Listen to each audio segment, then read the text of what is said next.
Hello, and welcome to AMTV. And now, our contribution to one fantastic scene. Hello everyone, it's Adam Martyn from AMTV here, and today we're going to be celebrating the man, the actor, the legend that is, Christopher Eccleston. This man has had a huge career in the world of film, TV and stage, but for me and millions of others, our introduction to him came with the revival of Doctor Who.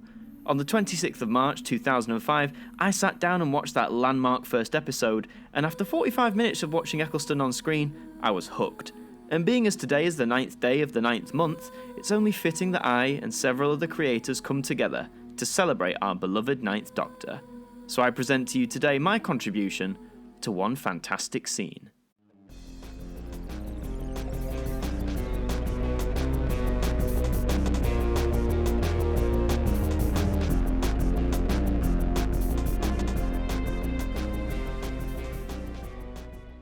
The scene I've chosen takes us to Eccleston's finale, The Parting of the Ways, which also concluded the first series of the revival era on the 18th of June 2005. The Daleks prepare for their attack on Satellite 5, now known as the Game Station, where on board, at the 500th floor, the Doctor and his allies plan just how they can fight off the insane creatures. Coming up with the idea of a Delta Wave, a blast that could potentially wipe out all of the Daleks and their Emperor, our heroes set to work on building a defence to buy the Doctor time. And this brings us to my scene of choice. No, it's not the regeneration scene, it's not the Doctor's conversation with the Emperor Dalek, and it isn't even Have a Fantastic Life. But my scene takes place just before that. The Doctor and Rose are sat alone on floor 500. The atmosphere is quiet, still, but almost filled with a sense of tension and impending dread at what's to come. However, Rose begins to ask the Doctor about using the TARDIS to jump back and warn the staff of Satellite 5. Even though in this first part we know the Doctor will refer to the damaging effects that crossing timelines could do. But despite the predictability of the conversation, it feels really nice to have this quieter moment, this last bit of relative peace before the Dalek attack. But then the Doctor suggests this. There's another thing the TARDIS could do. It could take us away. We could leave. Let history take its course. We go to Marbella in 1989. I absolutely love this part of the scene.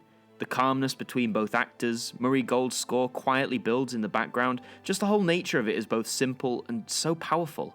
Even though Rose and we as the audience know that the Doctor would never leave helpless people behind, especially when faced with the Daleks, just this simple notion of leaving it all behind and going to a city in Spain in 1989 just to relax, to offer that alternative to Rose, shows us a glimpse into a dilemma I'm sure the Doctor has often thought throughout all of their lifetimes.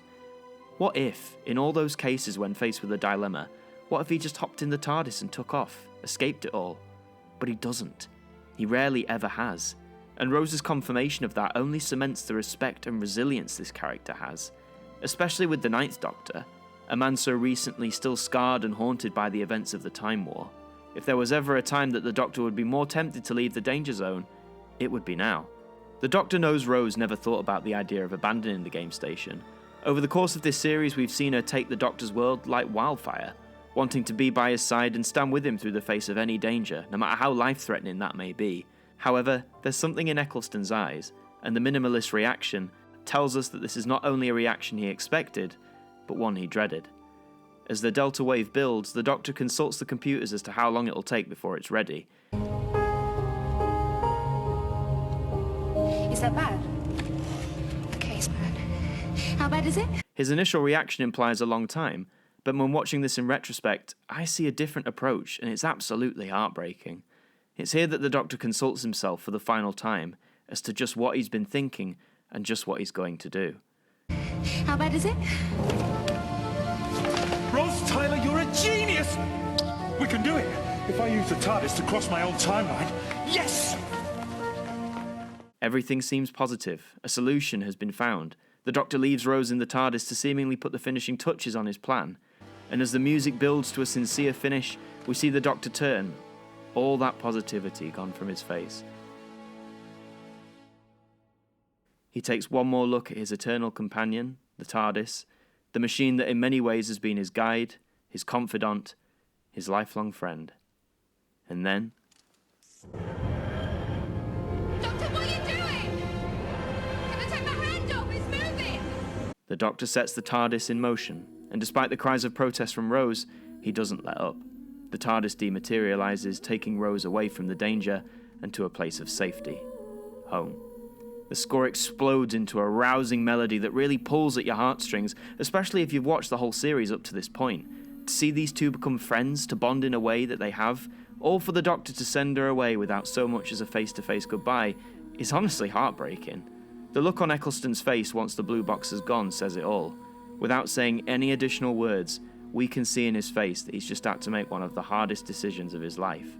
He sent his companion to safety, but knowing that he will never see her, or the TARDIS again for that matter, brings it to a whole other level. Because by sending his time machine away too, this Doctor is pretty resigned to the fact that he will die. Here, on the game station, in a matter of hours. After everything he's been through, everything he's suffered, he knows his time has come. We saw in Dalek, the mid-season episode, the pain that was reignited in the Doctor knowing that even one Dalek had survived the Time War. Now, learning that thousands of them exist, makes their feeling of loss and grief even more intense, and by extension, painful. By sending Rose home, the Ninth Doctor takes what is at this point his only solace. Whilst he doesn't want her to leave, by saving her and keeping her safe, he has gained one final victory before he faces down his dreaded enemies one last time. And that's scene, everybody. I hope you enjoyed looking back with me at this wonderful moment from the parting of the ways. And if you want to see more great Ninth Doctor moments covered by other fabulous creatives here on YouTube, do check out the One Fantastic Scene playlist. Massive shout out to Shobogun Who for organising this fantastic celebration of all things Ninth Doctor and for allowing me to get involved. Head over to his channel and subscribe to him and all the other creatives taking part for more Who related content. I've been Adam Martyn from AMTV, and I shall see you all next time. This programme has been brought to you in part by our producer and director patrons. With your support, you help keep AMTV running and the programmes coming to your screens. Thank you. And that does bring us to the end of another evening here on AMTV. We hope you enjoyed the programme, and we hope to see you next time. Good night.